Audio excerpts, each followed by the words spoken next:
Good morning. Good morning. Welcome to the Denton Unitarian Universalist Fellowship. My name is Coby Condrey. My pronouns are he, him, and his, and I'm a member of the Board of Trustees. Whatever your reason, whatever your worldview or spiritual tradition, age, race, gender identity, sexual orientation, financial means, physical ability, political affiliation, or immigration status, you are welcome here. Newcomers, please complete an online visitor information card to connect with us. See the chat or the seat pocket in front of you to find that form. Each week, children ages 0 to 3 are welcome in the sanctuary or in the nursery in the fellowship hall. Children ages 4 to 5th grade are invited to join our Explorers group by signing in at the welcome wagon, and then they will be invited to their room later in the service. Youth 6th through 12th grade are invited to remain in the room with us. For our announcements, Denton Covenant of UU Pagans is presenting The Magic of Healing Herbs, an Introduction to Herbalism class on Saturday, August 22nd from 2 to 5 p.m. This class is for anyone who is curious about home herbalism. No prior knowledge of herbalism is required. We will cover the basics of Western herbal medicine, including aromatherapy, tea and tincture making, and herbs you can use right now for yourself and for your loved ones. The class is $35 and includes supplies of bath salts and tea blends. Please see Cynthia or Lee after the service if you would like to register or have questions. Lee is sitting over here. After worship today, please join us in the fellowship hall through this door for coffee and conversation. Today, I have the honor of being your worship leader. I am a man of European descent in my early 60s with short graying hair, glasses, and a white trimmed full goatee beard. I am of average height and a little thick in the waist. I am gay and married to my best friend, Joseph Diorio. I am extroverted at times, and I enjoy reading, indulging in a wide variety of cuisines, playing games, dancing, laughing, and singing. I am also the dutiful body servant to one cat. I joined the Unitarian Universalist faith tradition about 6 years ago, and I consider myself a seeker who is firmly a secular humanist with atheist leanings, sometimes feeling agnostic, and my spiritual journey has included explorations of Buddhism, Taoism, and mysticism as it has appeared in cultures across time and world geographies. I am currently the vice president of the Board of Trustees of DUF, and I lead the DUF social justice team, among other contributions to DUF, in furtherance of my ambition to build a beloved community. I am a reference and instruction librarian at the University of North Texas Libraries, and I produce workshops, help researchers, and serve on a wide variety of committees involved in shared governance. For today's service, I've changed some of the elements from our norm. I've done that to remind us that while routine is comfortable, sometimes something surprising can give us a new perspective and a new resolve. Unitarian Universalism is a covenantal religion, and we make a promise to each other about how we will behave. There is a covenant in our gray hymnal, reading number 471, written by Reverend L. Griswold Williams in 1933. It rings true for UUs still. Will you join me in a unison recitation of my adaptation of it? Love is the doctrine of this church.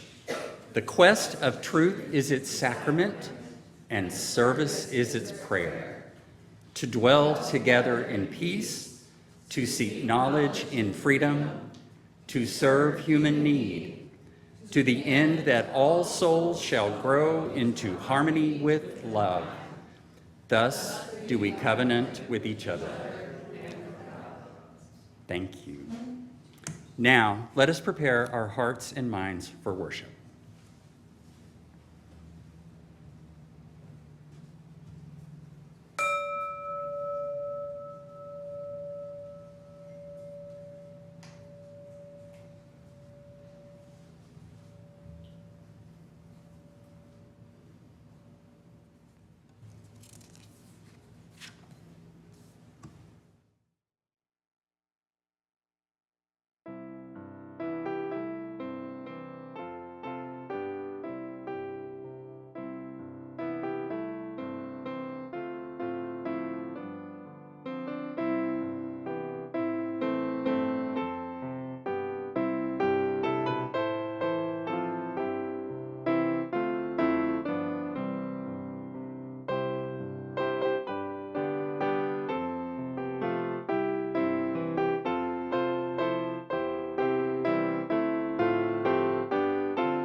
Our call to worship this morning is "We Are Glad You're Here" by Reverend Amanda Schuber.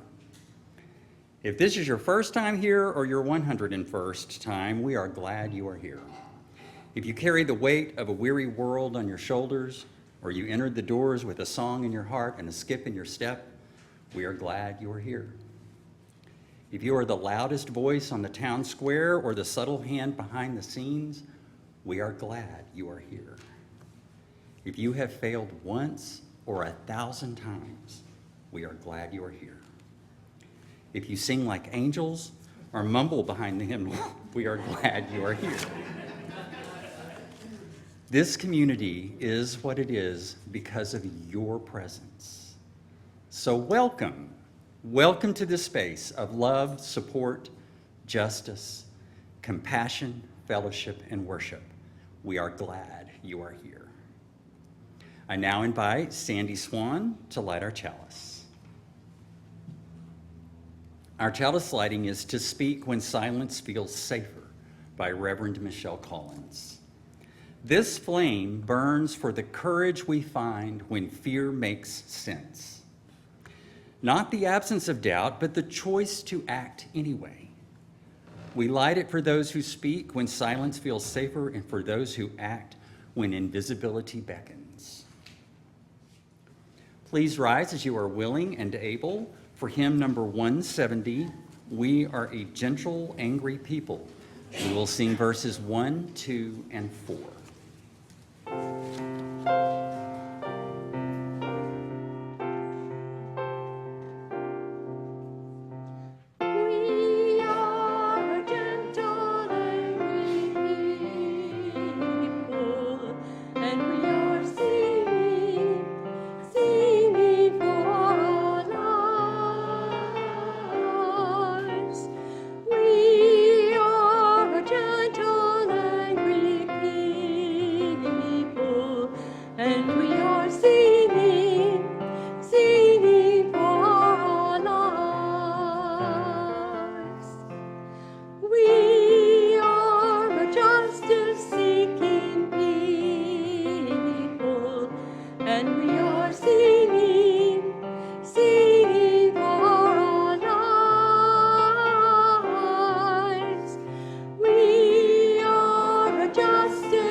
I now invite people of all ages who would like to come up for our story today.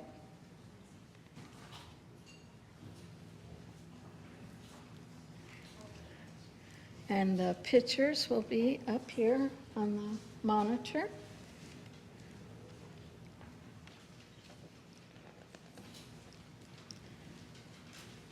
We are free, you and me. There's a few more. By Colin Kaepernick and Nessa Diab.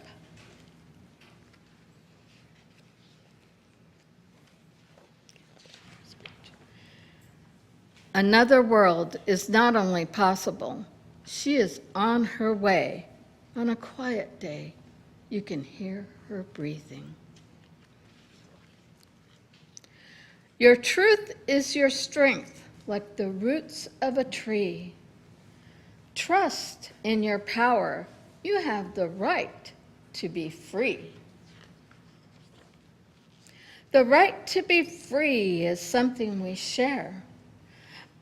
But it can be tough and not always fair. Imagine a future, one that is better. We can build a new world. We can do it together. But if clouds fall upon you and it's gloomy and gray, you can weather the storm on your path and not stray. And though you'll be tested, you'll build, learn, and trust. You have the right to these freedoms. Each one is a must. Anybody know what mural they're painting there? Who that is? Yes? That is Malcolm X. Yes. That's a good guess, though. So follow the beat of your heart. Don't delay. You have the freedom to move and the freedom to play.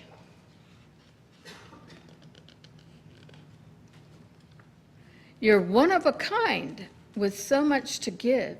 You have the right to be safe and the freedom to live. You have the freedom to speak and the freedom to grow, even if what lies ahead you don't know. You have the freedom to strive and the freedom to reach and the freedom to thrive and the freedom to teach. You have the freedom to shine, and above all of these, you are special and sacred. You have the freedom to breathe. You have the freedom to love and find joy that will stay. Another world is possible. She is on her way. You're strong and you are brave, but don't take it from me. Let's shout it together.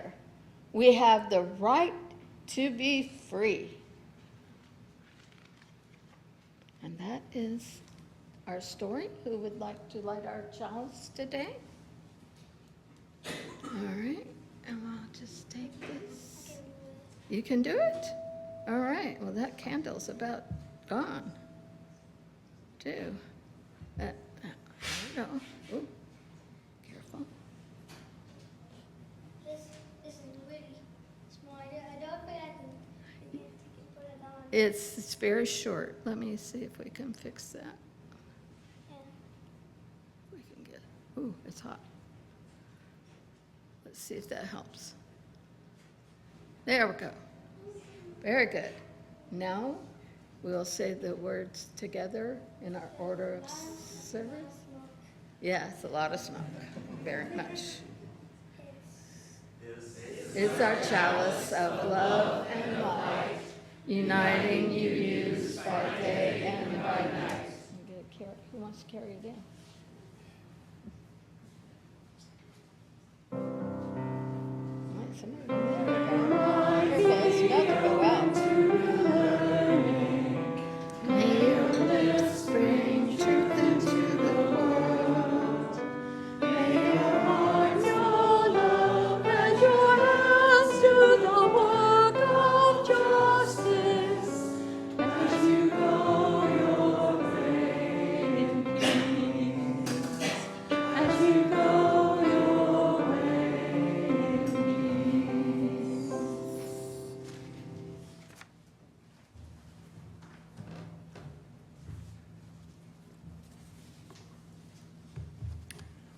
I now invite you into a time of stillness.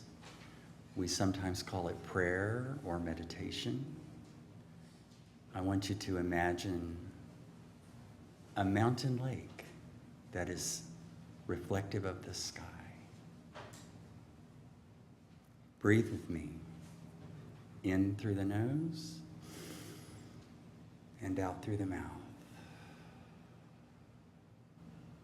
You may unfocus your eyes or close them. Another breath. In through the nose and out through the mouth. One more time. In through the nose and out through the mouth. As you turn inward and allow yourself to reach a moment of peace, let's send all of our positive energy to the joys of a first teaching experience, a new home, a new roommate.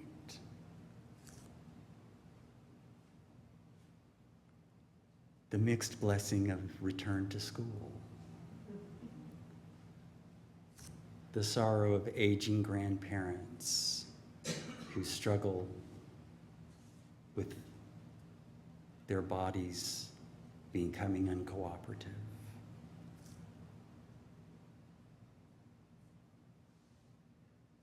Let's hold them in love. And now we'll have a moment of silence.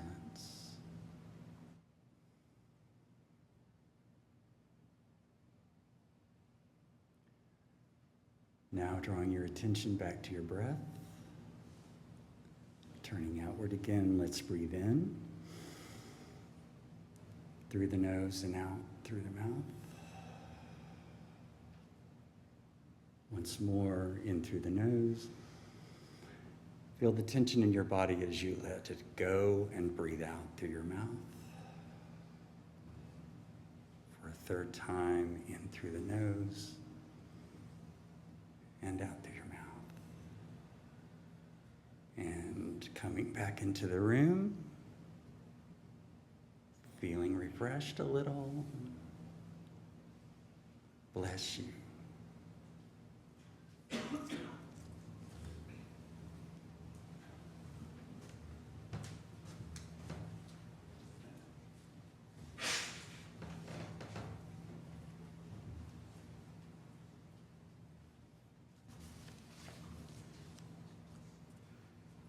Our first reading today is Love Looks Different by Reverend Jules Taylor.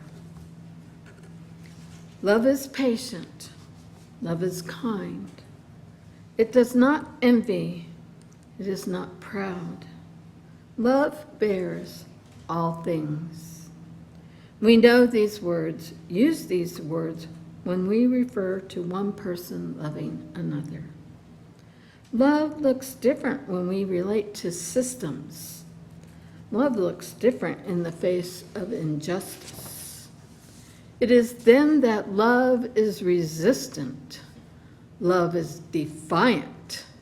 It is not backing down. It is staying in the streets. Love is holding each other and ourselves accountable. Love is challenging because none of us is free until all of us are free. Love is protest. Protest is love. Love bears all things. Please rise as you're willing and able for hymn number 108, My Life Flows On in Endless Song.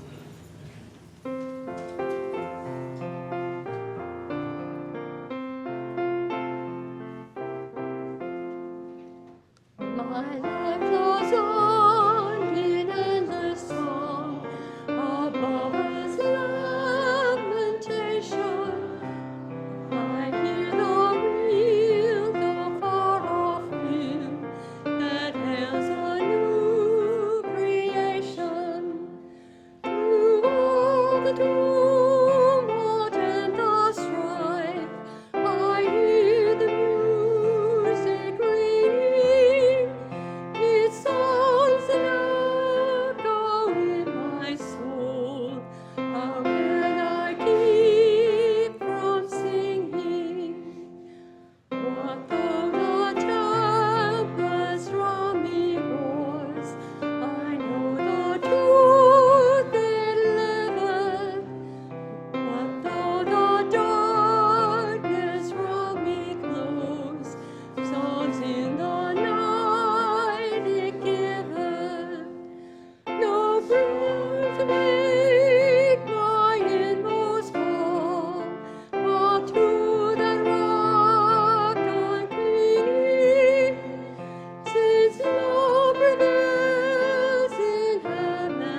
Our second reading is Choose to Bless the World by Reverend Rebecca Ann Parker. Your gifts, whatever you discover them to be, can be used to bless or curse the world. The mind's power, the strength of the hands, the reaches of the heart, the gift of speaking, listening, imagining, seeing, waiting. Any of these can serve the hungry, bind up wounds, welcome the stranger, praise what is sacred, do the work of justice, or offer love. And any of these can draw down that prison door, hoard bread, abandon the poor, obscure what is holy, comply with injustice, or withhold love. You must answer this question. What will you do with your gifts? Choose to bless the world. The choice to bless the world is more than the act of will, a moving forward into the world with the intention to do good. It is an act of recognition, a confession of surprise, a grateful acknowledgement that in the midst of a broken world, unspeakable beauty, grace, and mystery abide. There is an embrace of kindness that encompasses all life, even yours. And while there is injustice, anesthetization, or evil, there moves a holy disturbance, a benevolent rage, a revolutionary love, protesting, urging, insisting that which is sacred will not be defiled. Those who bless the world live their life as a gesture of thanks for this beauty and this rage. The choice to bless the world can take you into solitude to search for the sources of power and grace, native wisdom, healing, and liberation. More, the choice will draw you into community, the endeavor shared, the heritage passed on, the companionship of struggle, the importance of keeping faith. The life of ritual and praise, the comfort of human friendship, the company of earth, and the chorus of life welcoming you. None of us alone can save the world. Together, that is another possibility waiting.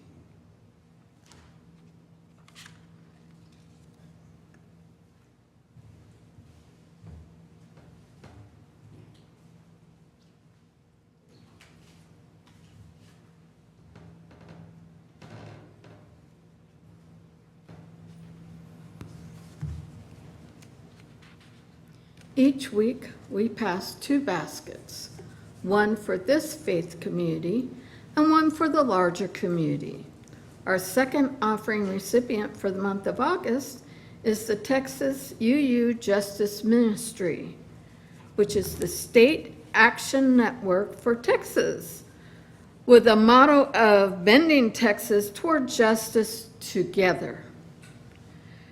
Texas UU Justice Ministry educates and organizes Texas UU congregations and partners to advocate effectively for UU principles and public policies and the public square. Please see our order of service for ways to give. The offering is now gratefully received.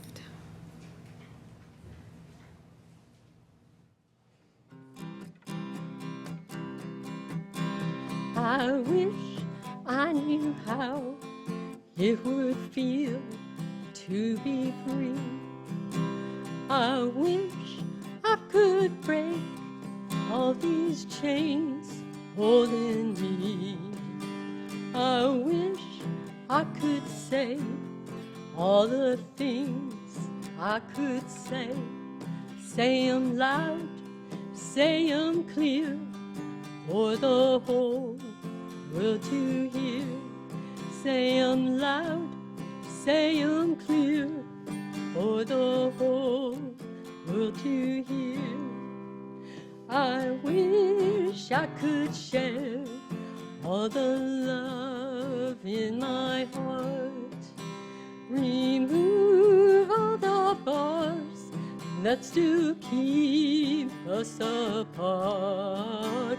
I wish you could know what it means to be me, then you'd see and agree everyone should be free. Then you'd see and agree everyone should be free. I wish I could give all I'm longing to give. I wish I could live like I'm longing to live. I wish I could do all the things I can do, though I'm way overdue. I'd be starting anew, though I'm way overdue. I'd be starting anew. I wish I could be like a bird in the sky. How sweet it would be if I found I could fly. I'd soar to the sun and look down at the sea. Then I'd sing, 'cause I know how it feels to be free. Then I'd sing, 'cause I know how it feels to be free. Then I'd sing, 'cause I know how it feels to be free.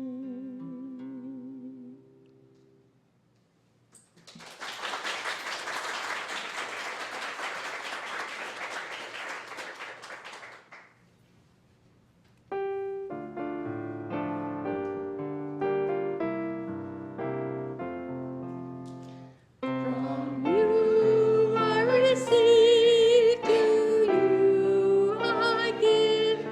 Together we share, and by this we live.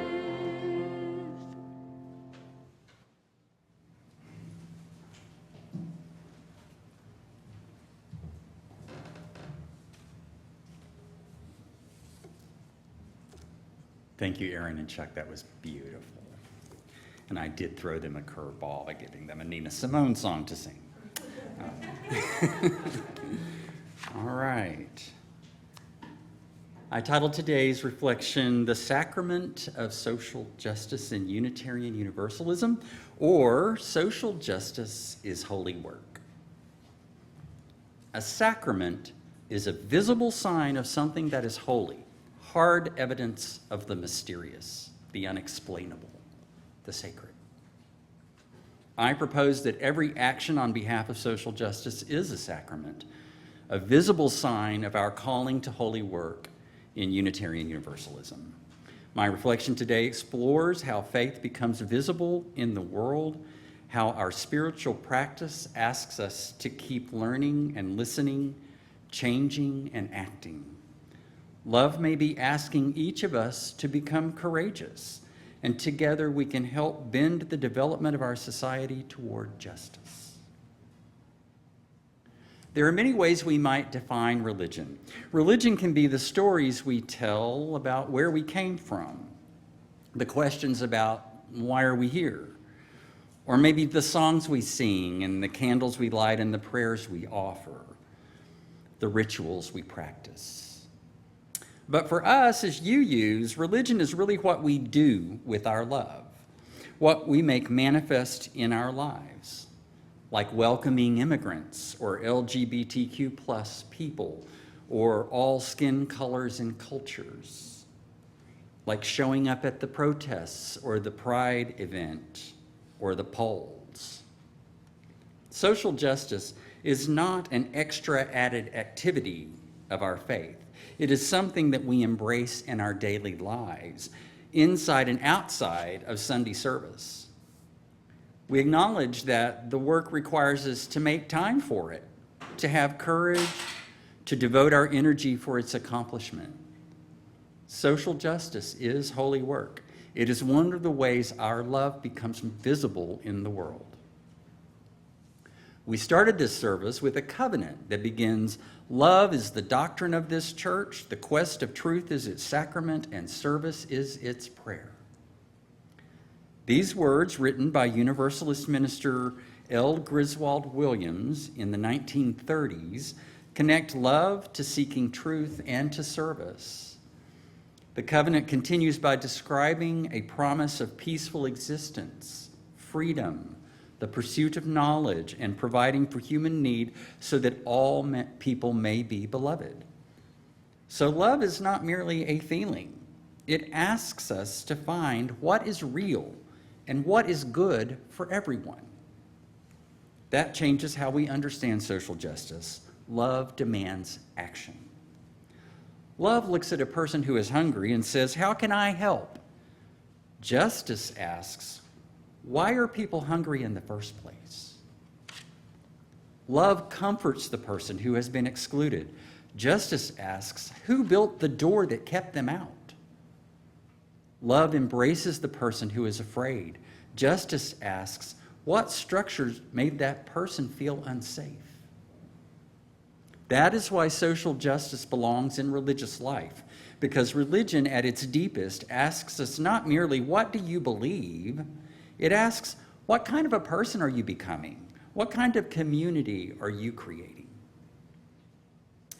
Earlier, we heard Reverend Rebecca Ann Parker as she urged us to choose to bless the world. She offers us a deeply personal way into the question that love asks us about what we are becoming and what community we are building. Reverend Parker does not ask us whether we have enough gifts. She assumes that we do. She reminds us that every one of us has something to offer: the mind's power, the strength of our hands, the reaches of our hearts, the gifts of speaking, listening, imagining, seeing. And she gives us a choice. What will you do with your gifts? That is a profoundly you question. Because ours is not a religion that asks us to surrender our conscience to an authority outside of ourselves. Our tradition asks us to cultivate conscience, to question, to listen, to discern, and then to act. Our 7 principles have given generations of Unitarian Universalists a language of that discernment. We affirm the inherent worth and dignity of every person. We affirm justice, equity, and compassion in human relations. We encourage one another's spiritual growth, whatever that may be. We engage in a free and responsible search for truth and meaning. We affirm the right of conscience and the democratic, small d democratic, process. We work toward a world community of peace, liberty, and justice for all. We affirm our place within the interdependent web of all existence. These principles are not simply 7 ideas that we all agree sound good.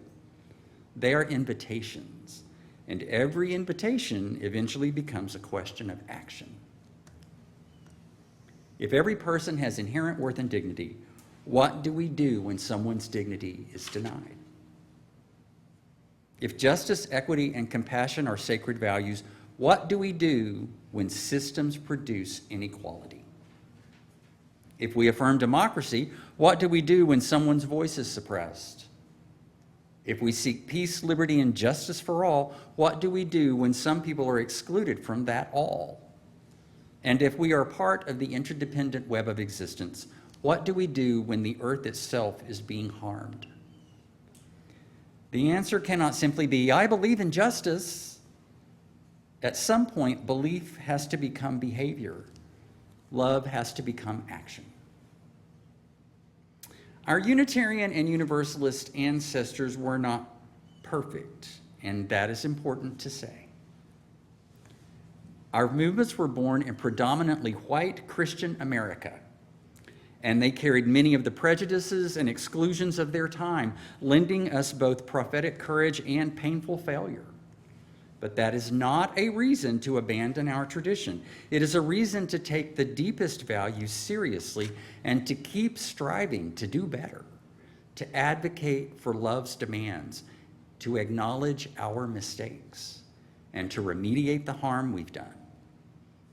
Because our tradition gives us permission, even an obligation, to examine ourselves honestly. Our faith is a living tradition because we are allowed to learn and to take action that moves us towards social justice. Consider racial justice. Enlightenment philosophers like Thomas Jefferson and John Locke espoused Unitarian and Universalist views while investing in slavery and resisting reform of racist economic structures. During the civil rights movement of the 1960s, Unitarian Universalists like Reverend James Reeb and laywoman Viola Liuzzo were murdered for their support of protests in Alabama. Their lives remind us that justice sometimes asks something of us that is costly, but their lives also remind us that we don't have to be extraordinary people to make a difference. There are many other examples of paradoxical, competing values related to gender equity, acceptance of diverse sexual orientations and identities, justice for immigrants, and adherence to truly inclusive and democratic processes. Ensuring human rights for women, LGBTQ+ individuals, and migrants remain uncertain today and are ongoing processes in political and social life. In every social justice arena, UU values require us to continue to question and continue to take action. We need people willing to say, these people matter to me. This injustice matters to me. And then to put our gifts at the service of that conviction. Our values require us to keep looking and keep listening and keep asking, who isn't here?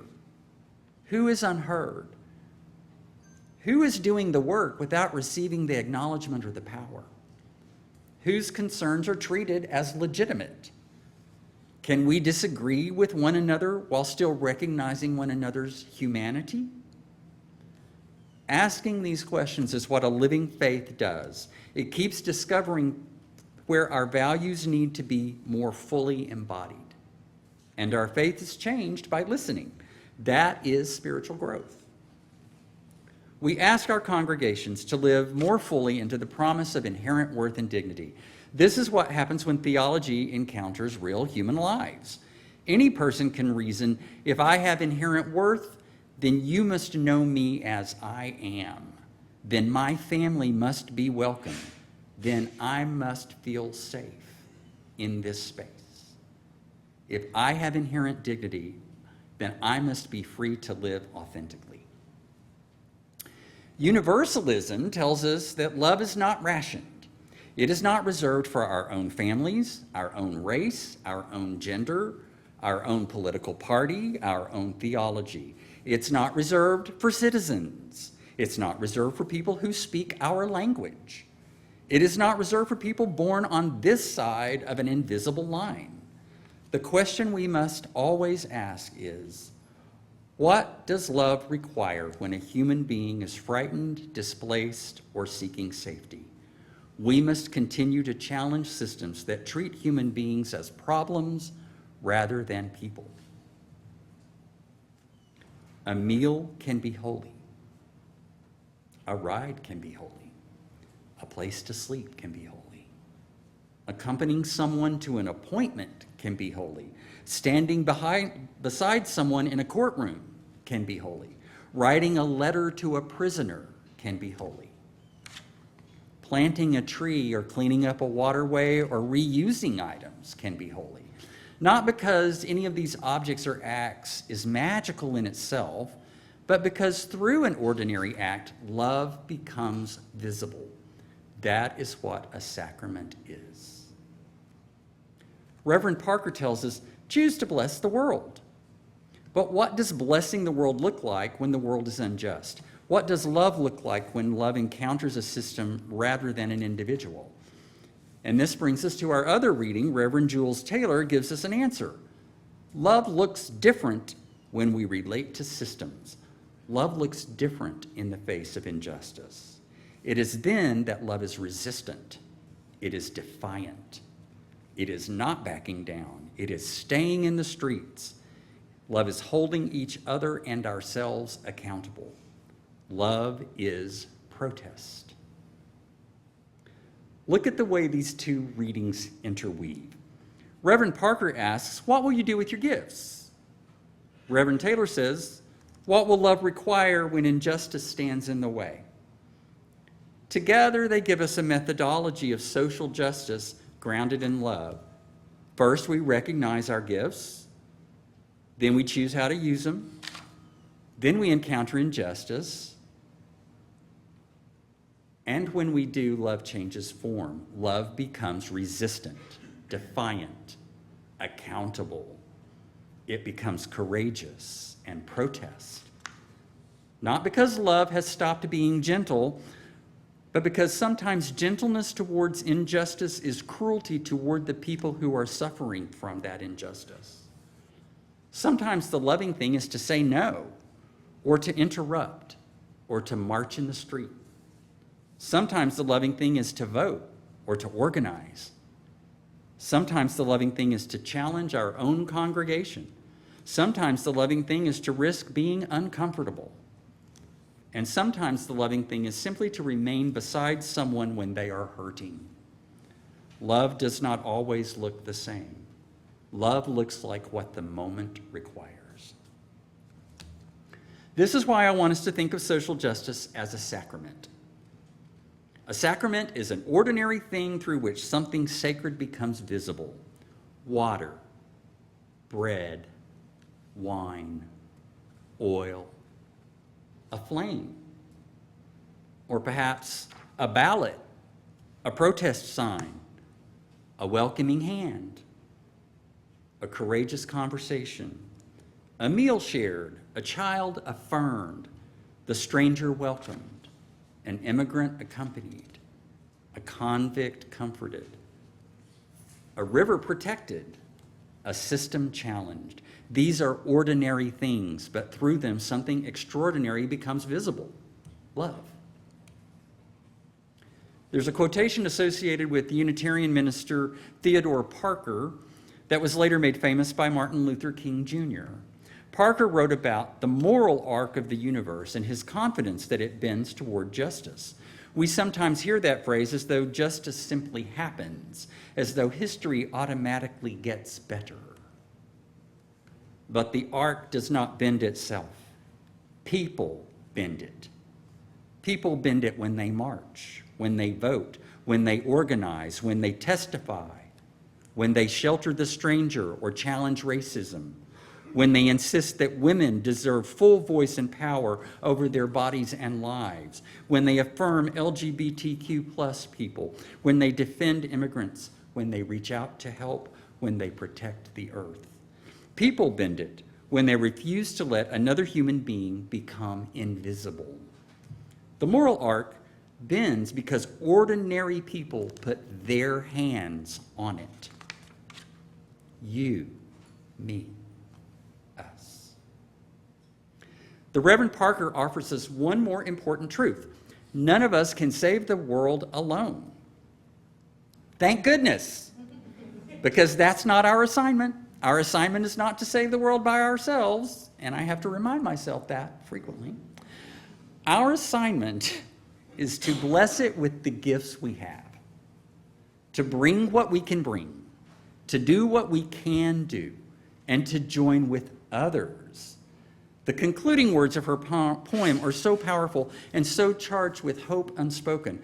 Together, that is a possibility waiting. The word together may be one of the most important words in our faith. We are a covenantal religion. We do not promise that we will always agree with one another. We promise that we will dwell together. We will seek truth together. We will help one another together and work toward a world of peace, liberty, and justice together. Social justice is therefore not something simply that I do. It is something that we practice. It is something we build into the life of the congregation. It is something we teach our children. It is something we carry into our workplaces, our neighborhoods, our schools, the voting booths, our communities. And sometimes it is something we do simply by refusing to give up on one another. So I want Reverend Parker's question to echo in your head as much as it does in mine. What will you do with your gifts? Not someone else's gifts, yours. What will you do with your ability to speak, to listen, to imagine? What will you do with your hands? What with your resources, with your compassion? What will you do with your anger? What will you do with your privilege?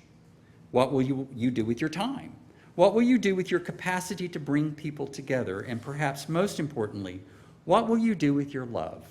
Because we live in a broken world. As Parker reminds us, brokenness is not the whole story. Beauty remains, grace remains, mystery remains. And there remains what she calls a holy disturbance, a benevolent rage, a revolutionary love that protests, urges, and insists what is sacred will not be defiled. That holy disturbance is alive, whenever we look at injustice and say, this is not acceptable. It is alive whenever we see someone excluded and say, you belong here. It is alive when someone is silenced and we say, your voice matters. It is alive whenever earth is harmed and we say, this living world is sacred, we must help it heal. It is alive whenever fear tells us to retreat and love makes us stay. Friends, the world does not need us to be perfect. The world needs us to be present. It needs us to keep our hearts open and our minds. It needs us to keep our hands ready. It needs us to remember that no one is disposable. No race, no gender, no sexual orientation, gender identity, immigrant, or prisoner is disposable. No vote, no species, no river, no child, no language. No human being is outside the circle of our moral concern because the sacred is not somewhere else. It is here. It is in the person sitting beside you. It is in the person you have not yet met. It is in the person whose story you don't yet know. It is in the soil beneath our feet. It is in the water flowing through our community. It is in the fragile, astonishing web of life. And every time we work to repair what has been broken, every time we widen the circle, every time we stand between the vulnerable and the powerful, every time we choose relationship over indifference, every time we choose courage over comfort, we participate in the holy. We make love visible. We make justice possible. We bend the arc. We bless the world. That is the sacrament we are being asked to practice. Not perfection, not certainty, not going it alone, but offering our gifts, finding one another, standing together, and choosing again and again to bless the world. Because love is our doctrine and service is our prayer.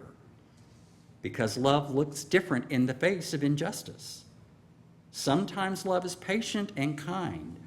Sometimes love is resistant and defiant. Sometimes love is protest. And sometimes protest is love. So may we discover our gifts. May we use them wisely. May we find one another in the work.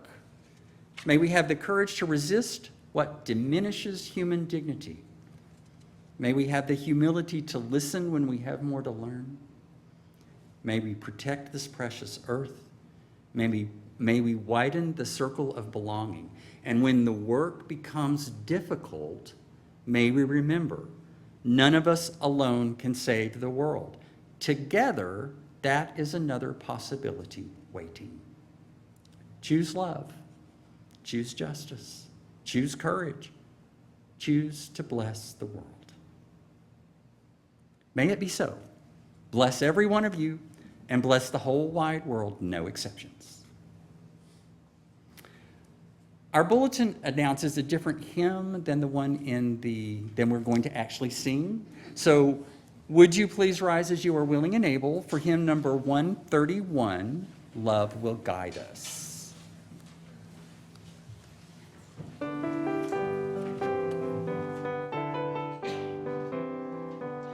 Love will guide us, peace has tried us, hope inside us will lead the way on the road from greed to giving. Love will guide us through the hard night. If you cannot sing like angels, if you cannot speak before thousands, you can give from deep within you. You can change the world with your love. Love will guide us, peace has tried us, hope inside us will lead the way on the road from greed to giving. Love will guide us through the hard night.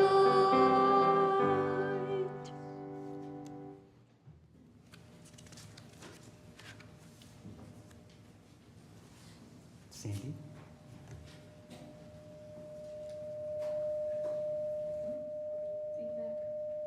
Not sure why. All right. Will you join me in the unison words for extinguishing this chalice?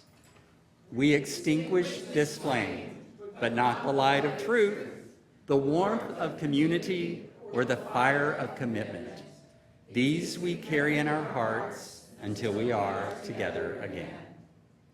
As we leave this place of worship, may we discover our gifts, the strength of our hands, the courage of our voices, the wisdom of our minds, and the compassion in our hearts, and may we offer these gifts in service to love. When we encounter injustice, may our love give us the courage to resist. May we speak when silence would cause harm, stand with those who are vulnerable, welcome those who are excluded, and remember that none of us is free until all of us are free. May we remember that we do not have to save the world alone. May we find one another. May we stand together. May we keep faith with one another and with this precious interdependent web of life. And when the work is difficult, may we remember these words. Together, that is another possibility waiting. So go now with open hearts, ready hands, courageous spirits, and love that refuses to give up. Choose to bless the whole wide world, no exceptions. And as we conclude the service, please join me in reading the covenant of the Denton Unitarian Universalist Fellowship. We, the members of the Denton Unitarian Universalist Fellowship, affirm our commitment to this community by covenanting to listen with compassion, to speak with respect and kindness, to take responsibility for our acts and feelings, to support the church as we are able, to engage in open, caring, and informed discussion of the decisions that affect us, and to practice our UU principles at DUF and in the world. Go in peace, beloveds. Make love manifest in your actions, and blessed be.